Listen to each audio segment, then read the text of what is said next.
কবরে খেজুর গাছের ডাল পোতার বিধান কি? মৃত মানুষকে কবরে দাফন করার পর তার কবরে ডাল পুঁতে রাখা যেতে পারে, বিভিন্ন হাদিস দ্বারা প্রমাণিত। নবী করিম সাল্লাল্লাহু আলাইহি সাল্লাম দুই ব্যক্তির কবরের পাশ দিয়ে যাচ্ছিলেন, তাদের কবরে আযাব হচ্ছিল, তিনি ওহীর মারফত জানতে পারলেন। তখন তিনি একটা খেজুরের ডাল আনতে বললেন, আনার পর সেটা ভেঙে তাদের কবরে তিনি পুঁতে দিলেন। এবং কোন কোন সাহাবী তার মৃত্যুর আগে ওসিয়ত করে গেছেন ডাল পোতার কথা। এই জন্য আমাদের মৃত মানুষদেরকে দাফন করার পর তাদের কবরে যদি আমরা ডাল পুঁতে রাখি, তাহলে ইনশাআল্লাহ বিইذনিল্লাহ এই হাদিসের উপর আমল হবে। কিন্তু আমাদের সমাজে প্রচলিত আছে যে চার কোনায় চারটা ডাল নিয়ে চারজন মানুষ দাঁড়ায় এবং তারা এটাকে একজন একজন করে পুঁততে থাকে। এরকম কোন পদ্ধতির কথা হাদিসে কোথাও বলা হয় নাই। অতএব কবরবাসীর আরামের জন্য আমরা যেরকম জিয়ারত করব, তাদের দোয়া করব, মাগফিরাতের জন্য দোয়া করব, ঠিক একইভাবে তাদের কবরের উপরে গাছ লাগানো, ঘাস লাগানো, এগুলো সবগুলোই যেতে পারে। বিশেষ করে ডাল পোতার কথাও বিভিন্ন হাদিস দ্বারা যেহেতু এই আমলটা সাবেত আছে, বিধায় এটিও করা যেতে পারে, কোনো অসুবিধা নেই। এরপরে প্রশ্ন হলো, নামাজের কতটুকু আগ দিয়ে যাওয়া যাবে, অর্থাৎ নামাজি ব্যক্তির কতটুকু সামনে দিয়ে যাওয়া যাবে, এটা হলো প্রশ্ন। খুব দরকারি একটা প্রশ্ন। নবী করিম সাল্লাল্লাহু আলাইহি সাল্লাম বলেছেন, সালাত আদায়কারী ব্যক্তির সামনে দিয়ে হাঁটাটা যে কত জঘন্য অপরাধ, এটা যদি জানতো যে হাঁটে সে, তাহলে সে 40 পর্যন্ত অপেক্ষা করতো, তারপরও সালাত আদায়কারী ব্যক্তির সামনে দিয়ে ক্রস করতো না, অতিক্রম করে যেত না।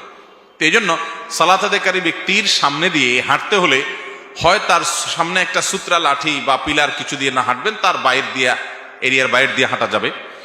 অথবা সালাত আদায়কারী ব্যক্তি তিনি যদি সালাত আদায় করেন, তার সামনে দিয়ে যদি আপনার হাঁটতে হয়, তাহলে তার দৃষ্টির এরিয়ার বাইরে দিয়ে আপনি হাঁটতে পারবেন। তিনি সূত্রা টুত্রা কিছু নিয়ে দাঁড়ান নাই, ভুল করেছেন। উচিত তার কোনো কিছুর সামনে গিয়ে সালাত আদায় করা, সূত্রা দিয়ে দাঁড়ানো। কিন্তু হঠাৎ তিনি মসজিদের এমন জায়গায় দাঁড়ায় গেছেন যে সূত্রা নাই, অথবা তিনি 1-2 রাকাত পরে এসে দাঁড়াইছেন, এখন সালাম ফিরাইছে ইমাম, তিনি তারগুলো আদায় করতেছেন, সূত্রা নেওয়ার তো সুযোগ হয় নাই। অতএব এরকম অবস্থায় তার সামনে দিয়ে আপনি হাঁটা চলা করা দরকার, আপনার জরুরি ভিত্তিতে ক্রস করে আরেক পাশে যাওয়া দরকার। যদি এরকম হয়, তাহলে সেক্ষেত্রে যিনি সালাত আদায় করছেন তার দৃষ্টি, সাধারণত একটা মানুষ নামাজের সময় তার চোখ কতটুকু যায়, এক কাতারের পরে আরো 1-2 কাতার, তো এর বাইরের এরিয়া দিয়ে আপনি হাঁটা চলা করতে পারবেন, যাতে করে তার ডিস্টার্ব না হয়। কারণ এখানে হাঁটাটা নিষিদ্ধ এই জন্য যে সালাত আদায়কারী ব্যক্তির মনোযোগ নষ্ট হবে।